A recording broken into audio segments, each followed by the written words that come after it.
And then I'll continue letting other folks in as they come in from the waiting room. But welcome to the Siskyou Field Institute and to Young Leaders for joining us to share about different field trips, curriculum, overnights, different things available. I'd also love to hear, we're gonna give each group about 20 minutes to present, which still leaves lots of time for questions and additional ideas for you all to share about different programs you know in your area or out of your area that you think might be relevant for TRIO programs to consider. So without further ado, I think we'll start off with Young Leaders since they were in the room first. Does that work for you, Steve? Yes, it does. Okay, wonderful. Well, thank you so much for joining us, and I will go on mute now. So you have the floor. If you wouldn't mind introducing yourself and your organization, that would be wonderful as well. Of course. My name is Stephen Price. I'm formerly a teacher and a principal. Worked in Woodburn School District for about 20 years, as well as MESD and a couple of other places. I'm currently executive director of the Young Leaders Program, which is an organization I founded almost a decade ago with my co-presenter here, Brian McKinley, who's off camera. He just waved. He's very camera shy. And we are a program where we develop students into adults, into citizens, into functioning members of society. We have always have a focus on students that are considered underprivileged or underrepresented, homeless, unhoused, migrant, BIPOC, Latino, special education, talented and gifted. Kind of all of the special populations are part of where we focus our efforts. I have a little presentation I'm gonna put up here as I talk. Let's see if it shares. Did that share my screen? Looks like it did to me. Awesome. Yes, looks great. Alrighty, so what is Young Leaders? Young Leaders is a program, as I mentioned. We started off as a summer program. We've since expanded to a year-round program, which I'm going to go into that in a moment, as well as an online program. One of our core tenets is that we learn by doing. So every single thing that we do within the program, it's hands-on for the students to manipulate things with their hands, to create things with their minds, and then to actually, deliver awesome things. So this is Ted Kay, who is vice president of the North American Vexillological Association. During part of our program, the students all learn. Part of it is flag making, actually, interestingly enough, which is super awesome. The kids all love making their own flags. And Ted comes down and talks. Vexillological Association is the flag association. He comes down and talks at our program all the time. And one of the fun key things about that is the city of Salem, our city flag was actually changed through a program that Young Leaders initiated. So we have a new city flag, which you can look that up, but it was done through Young Leaders program. Yeah, so the new City of Salem flag, it used to be ugly, now it's awesome. And in fact, it's so awesome. And it's really cool because people think, oh, I don't care about flags, but actually flags are super important. They're part of design, and symbolism, and also developing leaders. And so this is a real small part of our program, but it is something that we do involve there. Part of our program is to inspire kids to achieve outstanding goals and aspirations.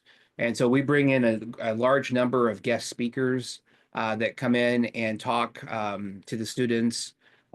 They very often get to, depending on the year and who's available, they very often get to interact with governors, Secretary of State, Supreme Court justices, mayors, organizational presidents, business leaders, community leaders, etc. So we have a number of great speakers that come into the program.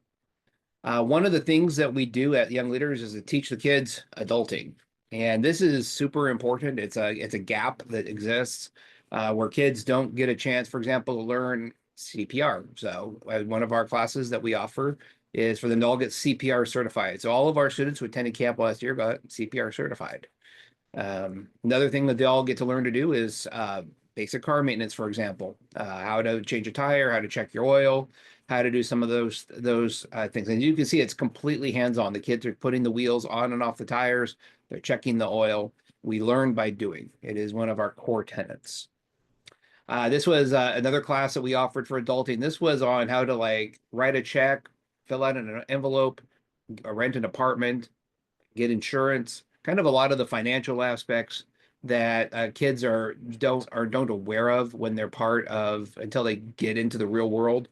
The kids who left this particular class were astounded by how much it costs and how much it takes to be an adult and to live independently. But it gives them their first kind of eye-opening experience into that world. And just simple Steve, I basics. wanted to check in just because we're still on that first slide. I wasn't sure if you were showing something else to us. Yes, Okay. that's terrible. Let me Well, I just missed all that. yeah, let me see if I can figure out why it did that. Okay, thank you. Zoom is not cooperating with me. You should be seeing a guy, it says state flags on it. Let me just do this because when I thank you for You stopped sharing now, so now we can't see anything. Okay. Now we see the state flags, yes. Okay. All right, perfect. So that was the flag, All right. Ted K. Then we had Senator Frederick, who came and spoke to us about inspirational topics. Then we had Can you see him now? Senator Frederick. Yes, we can see all this, yes. Okay, good. Then we had Ramona Lyon Kennedy come in, former chief clerk of the House. And then we went on to That's when we started talking about Adulting. adulting. so this is this is why so CPR training, we have CPR. This all makes way more sense now. yeah, exactly. Yeah. Oh yeah. Pictures make Yeah, sense. we have a lot of pictures. Yeah. And then the next one is our auto how to change a tire, how to change wiper fluid, what to check for, what to look for in a car. Instead of just seeing the check engine light, do a little bit of preventative maintenance so you don't have to worry about that. All things that are kind of missed in a lot of ways in high school. Then the next one is And this was our finance. this is writing checks and filling out envelopes, which is surprising. I mean, it's not something that's taught in school anymore. None of the kids knew how to do any of this stuff and Yeah. how to, or, and then we also got way down in the weeds with it about like rental insurance and what a deposit is and how to rent your apartment, your Credit apartment, scores. and what a credit score is. being aware. And why to watch out for credit scams. We went way down the weeds Yeah. with this finance, and this was sort of like a just getting ready to like live on your own class. Yeah.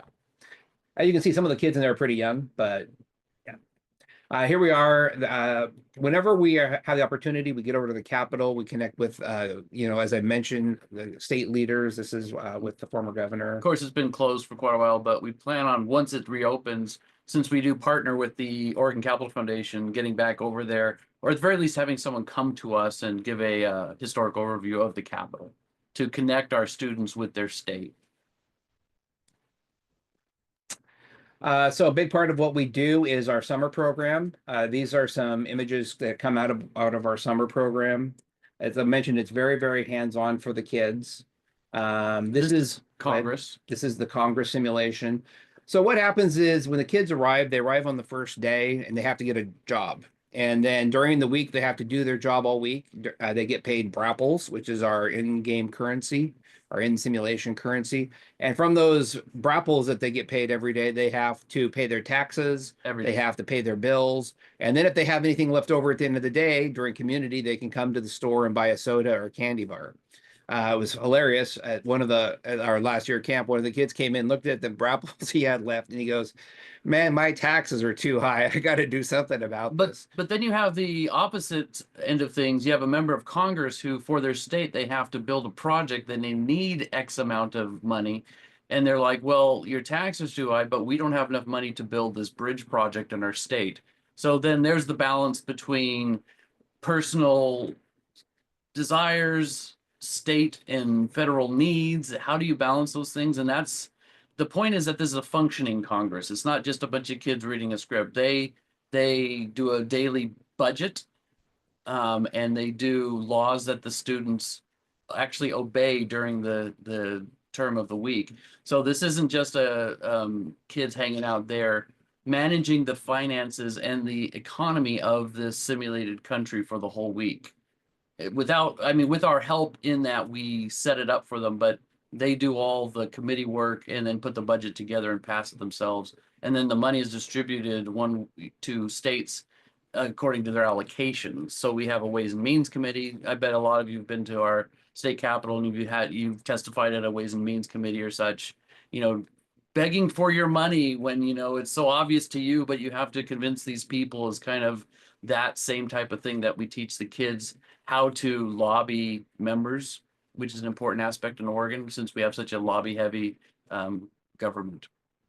And for this is the way you see the kids in this picture, they're standing on a huge map of our simulated world because this is all in a simulation. So they all live on a different part of this map. They'll live on a different part of this map and develop their states in those regions. Any questions so far? Okay. Steve, I feel like one thing we didn't cover yet were the ages. I think this is a pre-college summer program, correct? Yes, we'll be getting into that Okay. in a second here. But yeah, that Okay. that is, let me just keep going. There we go. That's Congress. So we also this year, and actually last year, we've been offering day camps as well. Current locations for, well, our day camps are also very, very hands-on. As you can see, this one was in Seaside last year. We have them kind of all over the state. Where the kids are, as you can see there, they're plotting out cities. This is urban planning. They're building their capital cities according to the resources they have allocated through their government, essentially. Each state and each that the kids are running have different resources that they have to trade with each other. So they have to negotiate, they have to learn diplomacy, they have to learn sharing and similar stuff. Here's some other kind of pictures of what that looks like as the kids are plotting out their land, creating, and we leave it really open-minded or open-ended for whatever they want to do with it. It's a sandbox game. If you know what that term means, it's a sandbox. Yeah. But you can see they got a kind of a smaller version of the map since this one is a day camp, but they have a small, you can see they got a bridge there that looks like it collapsed if you look at that one picture, so they got to fix their bridge. Because it's all very, very hands-on and accessible to the kids, very visual and interactive. Here's another image of some of those day camps happening. Again, there's you can see there's a huge map on the floor, and the kids put their cities all over it, and then the resources are kind of on it, and then they run around and have to deal with that. And this is what we do in our day camps. During our summer camp, it's a little different because the kids then, it's a full week-long program, so they have to get a job and then do that job within the United States the entire time. So, and it's not the real United States; it's artificial. So we have day events already planned for Springfield and McMinnville, with Ontario and Medford coming online soon, and we'll be reaching out to other places across the state. We've primarily been operating out of libraries for this. Our libraries have been a great partner. So we'll be in the Springfield Library and the McMinnville Library, and then again, Ontario and Medford with other places to come soon. So going off to our summer program again, since that's kind of the highlight of everything that we do. Students, when they're there, we have awesome awards that they win. Very excited. They're very excited about that. We will be at Linfield University this year, as we were last year, July 20th to the 26th, 2025. It's a week-long residential program. Students receive room, board, uniforms, everything. This is middle and high school, which I'll get into again in a moment.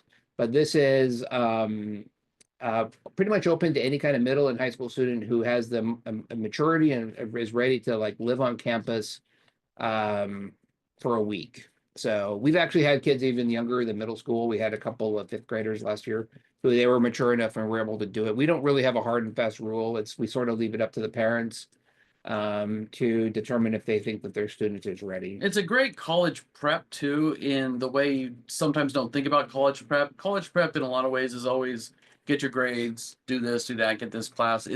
But being able to go and live on campus for a week takes the mystery out of what is it actually like, takes away some of that fear.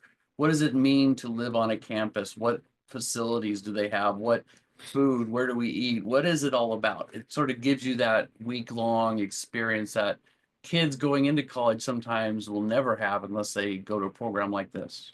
Yeah, so students, when they get there, we give them their name badge, their uniform, and everything else, but they also get a swipe card as part of university life. So, and that swipe card is their key to their dorm rooms, to get into the buildings, to pay for their real meals, and the quad, or I'm sorry, in the commons.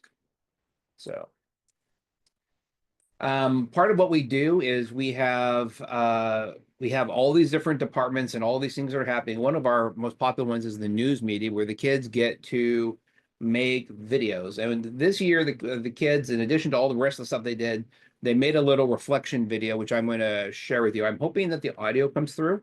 If it doesn't, please tell me, and we will figure out how to make that play for you. You know, you're born in poverty and you're raised in poverty and you never think you're gonna make it out because you don't hang around people who dream big because no one told them they could dream big. And it's like you've always had a match in your hand, and then one day you're 13 and at a summer camp and someone tells you go do the impossible.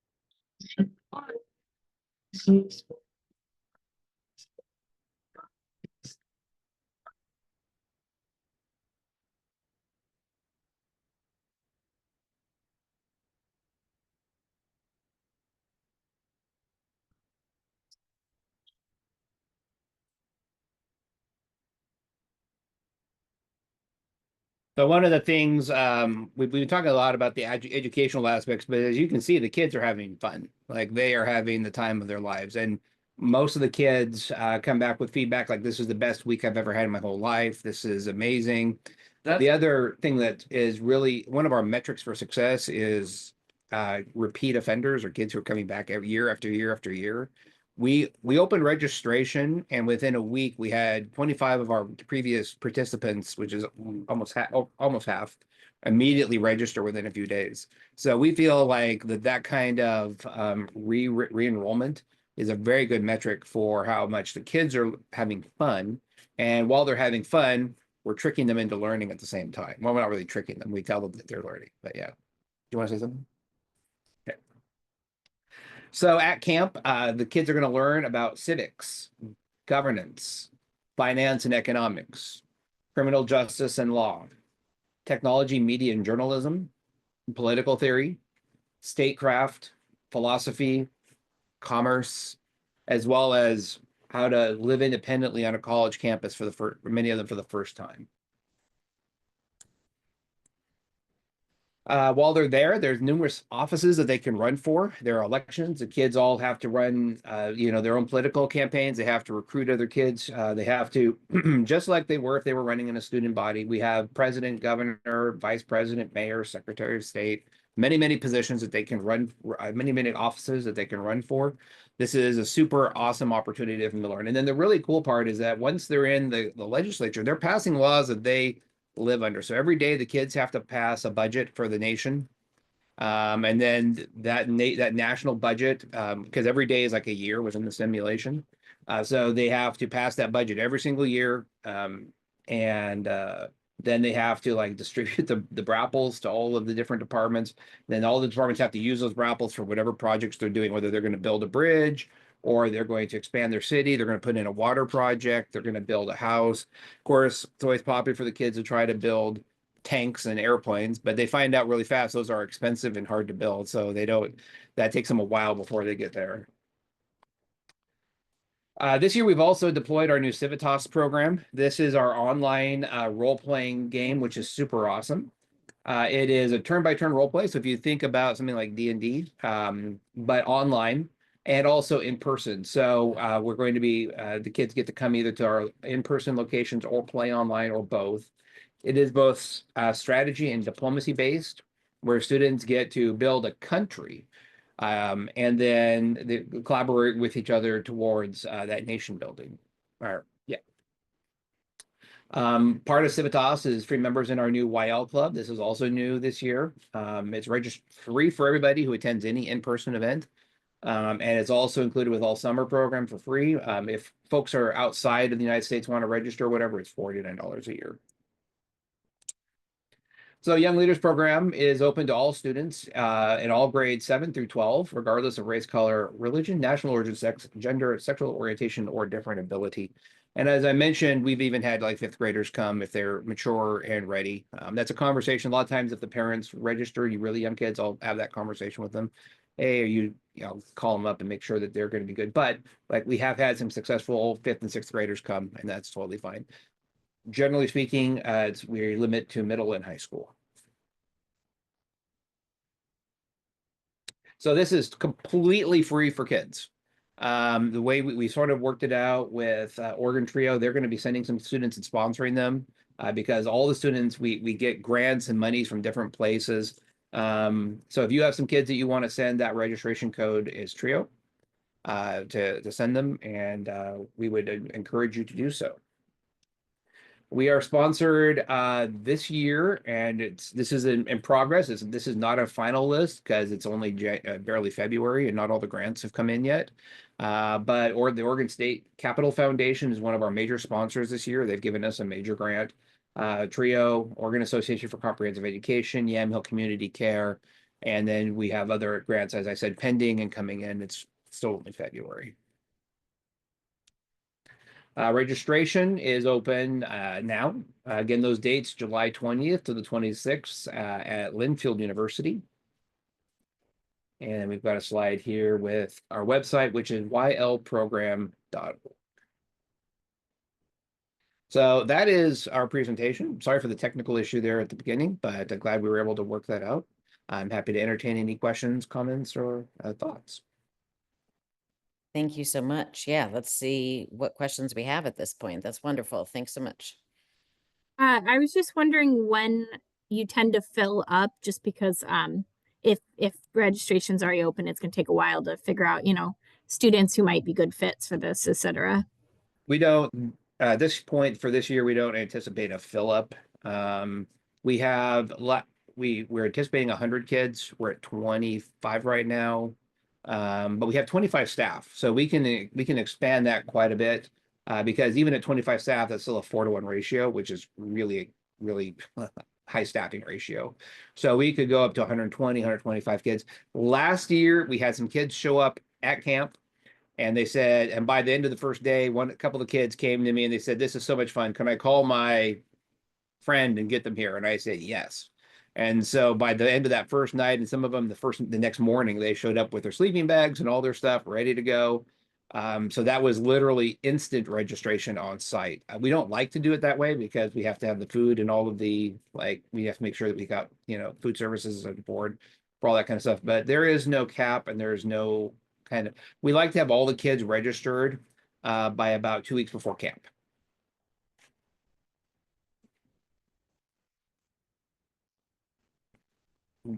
Oh yeah, but we won't fill up.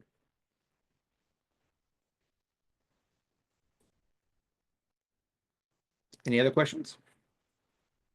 I was wondering if we had any Trio colleagues on here that have had students go to that before. I know Jeff is planning on sending some students this year. Jeff, did you have any students go in previous years? You could speak to this crowd if you're around. I am, and I just got out of my car and I'm not driving, but great presentation, Stephen and crew. I went and visited personally last summer and just fell in love with it. I've already got a couple of students signed up and a couple of more are going to definitely sign up. I'm trying to get 10 and I don't think I'm going to have any problem meeting that number, but absolutely thriving on the Linfield University campus last summer. Students were, as advertised, just loving it and just so eager to come up and introduce themselves like little adults. It was such a cool experience. And then they're all talking about their countries and their positions in government and leadership. And so yeah, I had a blast on my visit. So I'm a big fan and I know my students are going to love it. So yeah, and I'm, for my students, I'm thinking this is a good freshman, sophomore group and juniors. I do have a couple of seniors that I think will benefit as well, but yeah, I know, given the track record of other participants, they tend to keep coming back year after year. So I want to get them in when they're freshmen and sophomores so they can keep growing in it over the years. So yeah, thanks for asking. Thanks, Jeff. Any other questions before we move on to our other presenter? We want to thank you so much for the time and opportunity to present. We're really excited about this work that we're doing.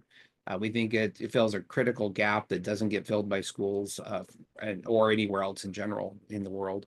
There are a lot of simulation programs out there. Well, there's a lot of mock programs out there where they have mock trial or mock Congress.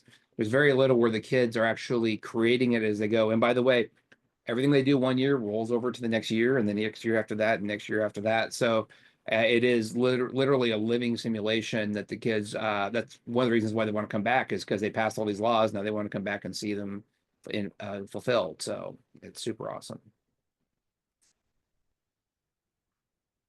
Thank you so much. I am also, I just put into the chat the website link as well for young leaders, so you can access it that way in addition to that QR code. Okay, Siskyou Field Institute. Are you ready to take us away with another great opportunity for students and programs? Yes, thank Wonderful. you. Thank you, Thank you young so much. leaders. That seems really cool. A really awesome program that they have going there. That's really sweet. Awesome. Well, I'll try sharing my screen here, and please let me know if you cannot see it all.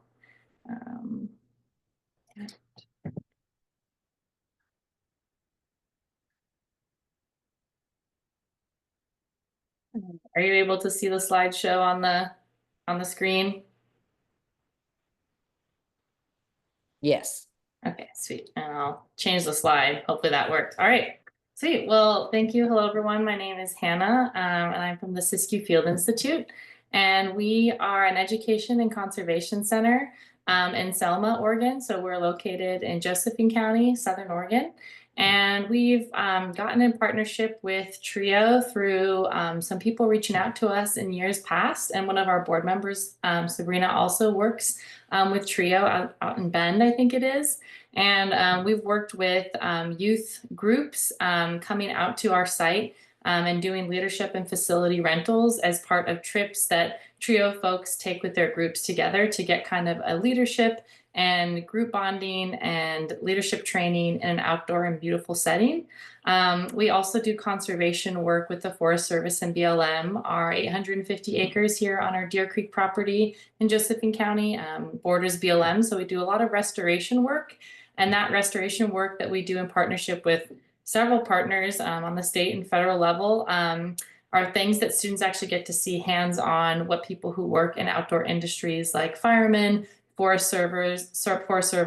You mentioned building bridges and the Young Leaders Program. We had a culvert put in for an easier fish passage and a dam removal on our site.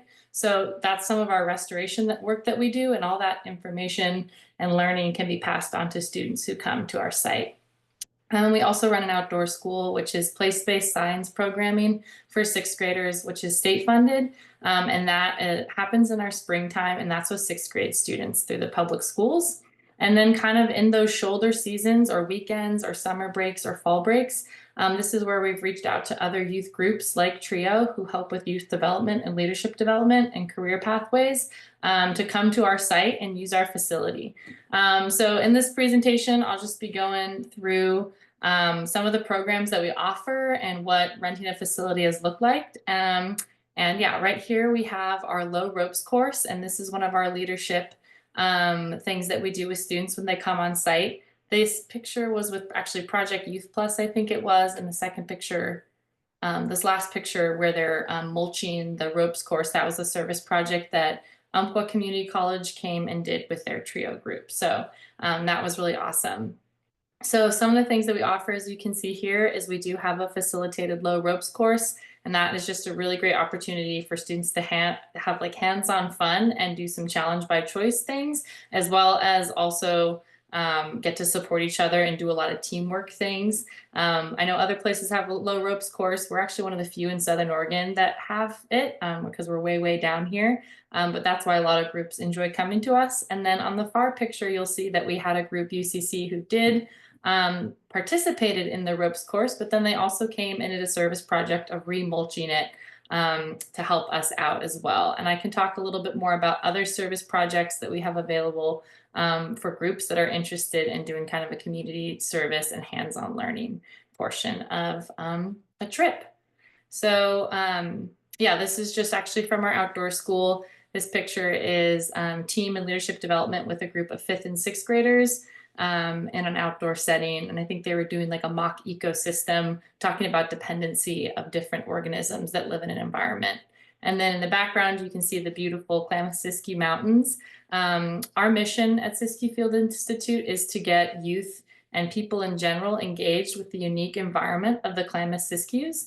It is a hot spot for biodiversity in Southern Oregon and in the world. It's like one of the top places for biodiversity for wildflowers as well as native trees. And so talking about conservation and why it's important for students who are interested in maybe going into forestry or conservation or wildlife biology is knowing that where really unique ecosystems exist, you don't have to go somewhere super far away. A lot of rural students can connect to that idea of biodiversity and ecological conservation at a place close to home, like in Southern Oregon.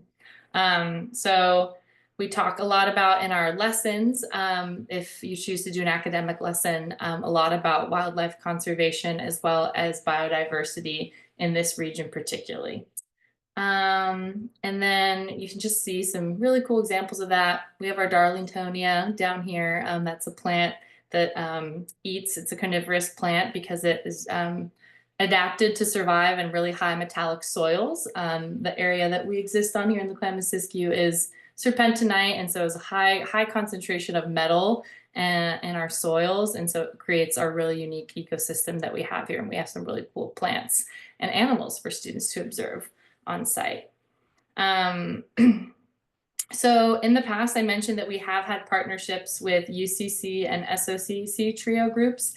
They have come out to us in the past to spend the night on our site. We do facility rentals for groups like this, where we invite students and leaders to come out to our site, and we offer lodging, sometimes food service, as well as art programming, which can include project-based learning like service projects, as well as the ropes course and guided hikes for students to participate in.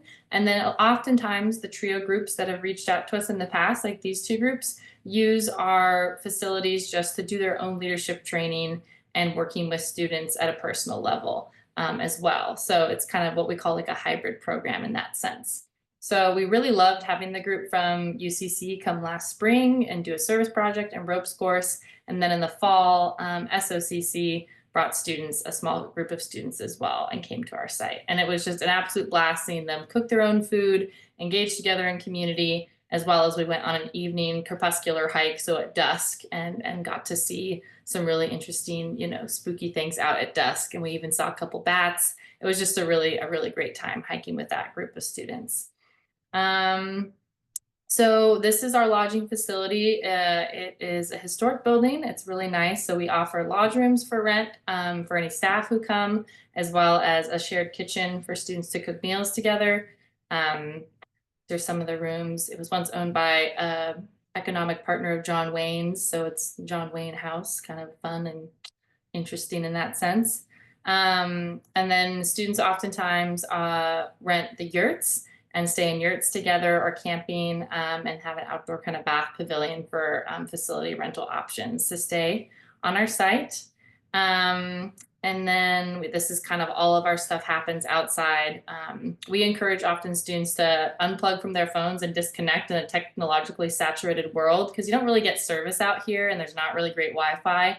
So that's a required portion for our programs when we run youth programs. Since these students are a little bit older, TRIO leaders are able to decide how often they're allowed to be on their technologies, but a big portion of their trips is they're kind of out here disconnecting from that technology saturated world and learning a lot about ecological systems, as well as gaining hands-on experience and working in the outdoors using other tools other than our phones and technology, which are definitely useful tools, but we promote a lot of hands-on learning with our projects and lessons. And then, so that's kind of our facility rental piece that if you have a group that you're leading with TRIO, whether a group that you're going on a spring break trip or a fall break trip or a summer trip, and you want to come to SFI as a stop on your way to Oregon Caves, or we're really close to the coast, we're just a really great spot for not only like a facility rental, but also we have some of that added programming piece as well for students. And we really just enjoy working with high school age students. We work with some of our local high schools to do place-based learning. We have a fire career development program coming out here in March where they do burn piling and learn about what it is like to be a wildland firefighter, is a career that is ultimately very important job to get some hands-on learning and what that forest management looks like. So if that's something that's interesting to your students, we could definitely have part of that programming be incorporated if you come to Siskyou Field Institute. So that's just our facility rental program and our youth options that are available, and that's really year round. Wintertime, we aren't as operational for our outdoor facilities because it's so cold, but spring and fall, we're having groups come out like SOCC and UCC. TRIO came out, and I think Umpqua Community College is coming out again this June, and we're really excited to have them come back and visiting Siskyou Field Institute. And then we are offering this year a 1-week summer program. It is luckily not the same week as the Young Leaders program, so people can do both if that floats their boat. This is going to be happening June 16th through 21st, 2025. And this is our Adult Leadership Institute, and it's for students ages 14 through 18 who have a desire to learn more about jobs in outdoor recreation or outdoor management, or just in general like spending times outdoors and want to connect with other people and gain leadership skills in being an outdoors person. Skills like how to survive in the wilderness, basic wilderness first aid kits, how to fit a pack, how to cook for yourself in an outdoor setting. All those different things will be taught, and then also students will have a chance to facilitate some of those outdoor 101 skills in a group of 12 peers.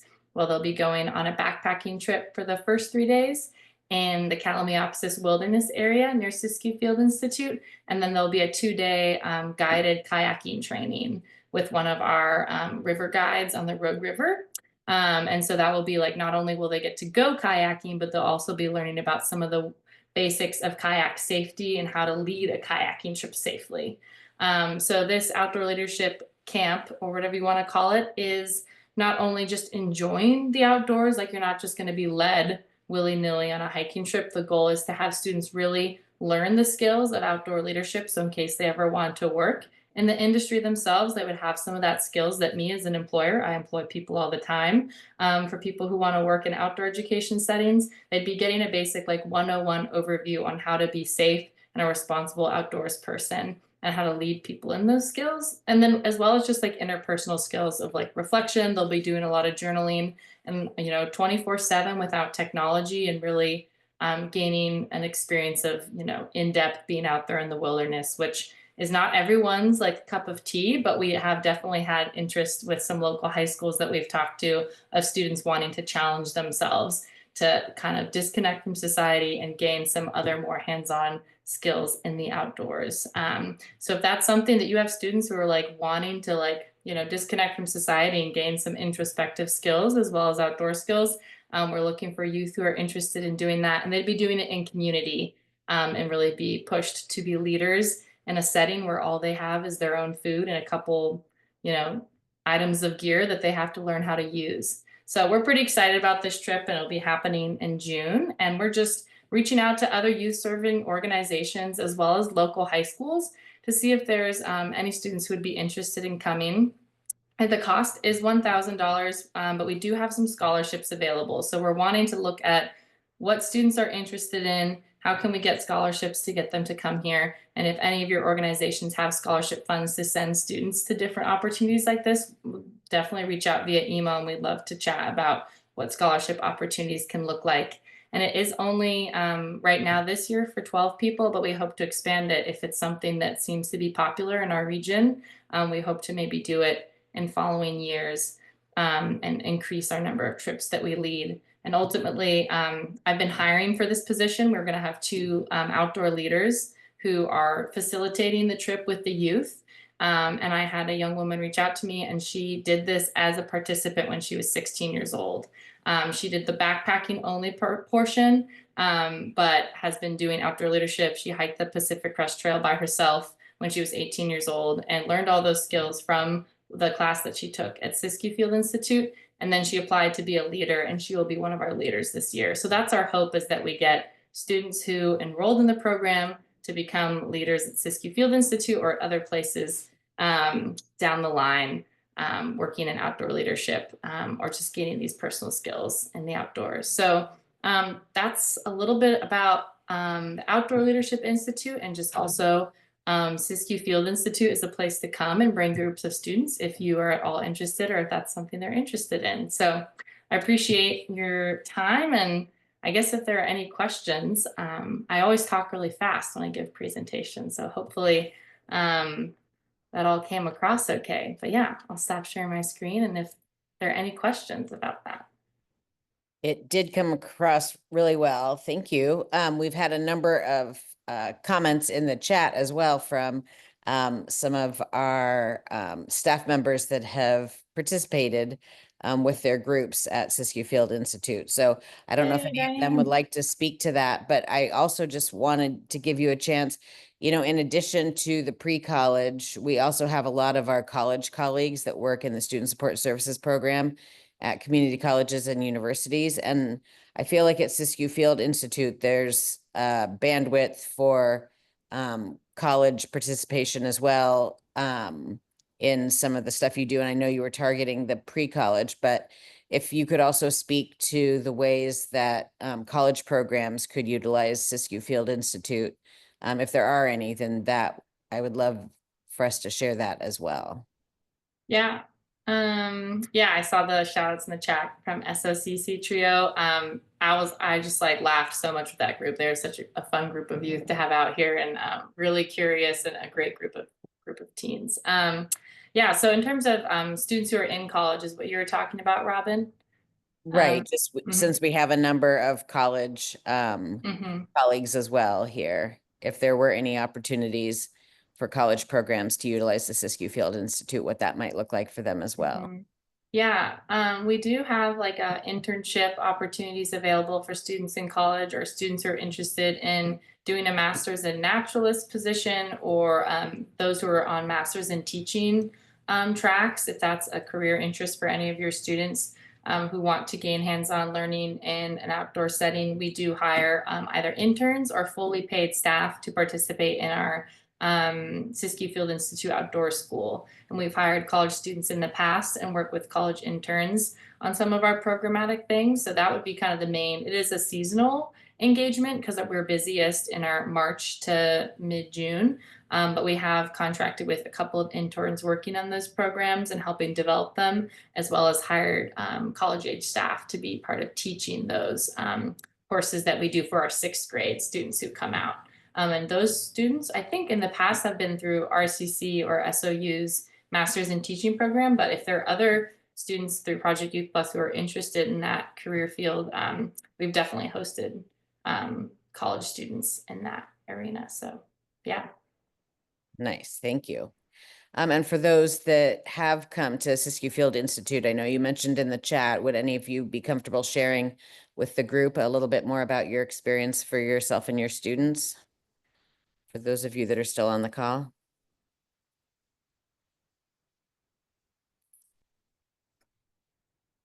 Not to put you on the spot. Thank you for putting it in the chat. If you also wanted to show, oh, Ginger's here. I'll say something. Yeah. Well, and I know that there was some pictures of there from some of our Project Youth Plus students doing some camps. I know we have in the past. We always love working with Siskyou Field Institute. We've done they've even let us use their facilities for like trainings for our staff. So it's a beautiful facility. And I think that our students have really, really enjoyed the work that's done out there. I actually had a meeting with Hannah earlier, just before this meeting. So we kind of talked about opportunities for our youth to be involved in the leadership camp that they're doing. So yeah, it's a beautiful place, and it's, those of you who've been out there, it's great. So Thank you, Ginger. Thank you so much for sharing. Well, we have a little over 10 minutes left. I don't know if there's any other questions for Siskyou Field Institute or for young leaders. The other thing that I had put in the email out to all of you was if you had other organizations as well that you would like to share out, feel free to put that in the chat or to come on and share with all of us. That is one of the things that OTA is wanting to help create, is a database of these different ideas and links to resources. So if you're going to be traveling to a particular area, you know, of some things that have worked well for other TRIO programs, such as Young Leaders and Siskyou Field Institute. So if there's anything else you would like to share, I know that during our talent search grant writing last week, we had a couple different ideas that were shared. One was the wildlife safari. Some people are taking students to the TED Talk stuff in Portland. The Oregon Zoo has some different programming. I'm trying to think, I want to say Thrill, but I don't think that's right. For going skiing, but then they also do like all other sports and getting people involved. But I know that the one in Oregon is based out of Portland. Oh, Chill, I think that's what it Chill. was. Yeah. Yeah, okay. And then OMSI, and there's so many different things. So I just feel like you all are a wealth of resources to know about different possibilities that are available to students out there. So if you wanted to put any in the chat, or if you wanted to ask any more questions of our presenters from today, and then just know that OTA is wanting to put something together. So the more you can share with me of different ideas you have, that'll help us create that. For both pre-college and the college student populations.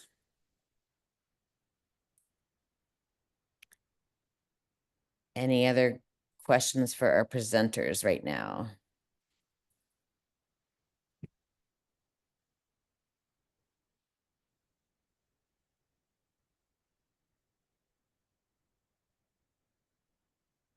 Well, thank you both so much for presenting. Any other organizations that you'd like to share that have worked well for you, or that you would like OTA to have join us in the future? Please just let me know. This has been great to see all of you, even if it's only your names. It's great to know you're here. Thank you, everybody. Thank you. I'm going to go ahead and stop recording now. Thank you.